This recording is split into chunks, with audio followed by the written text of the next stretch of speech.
Now on to verse 6. Among whom you also are the called of Jesus Christ. So keeping this verse in context, we know that Paul has just told his readers his mission as an apostle is to carry Christ's gospel to the Gentiles. Now he's going to get real specific and address his readers directly.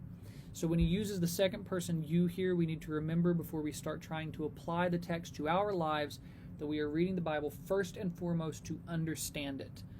The you Paul is addressing here in the immediate context is not you and me, but his target audience in the church in Rome.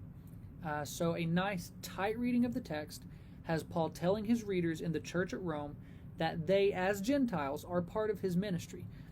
Paul has shown them that his mission is to carry the gospel to the Gentiles. And here he says that they are part of the Gentiles.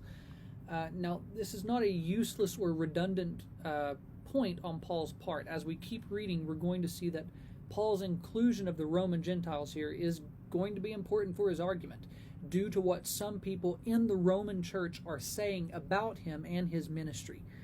Now, I know that we've come through a few verses and we've sort of kicked the precise point Paul is making off a little bit.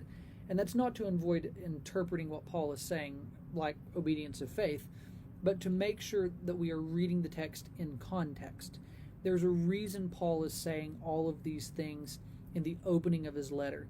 And we're going to need to keep reading before it becomes clear why he has chosen to open his letter this way.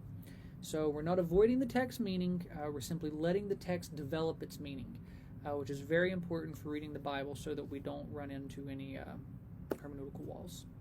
So we'll continue our study with verse 7 in the next video.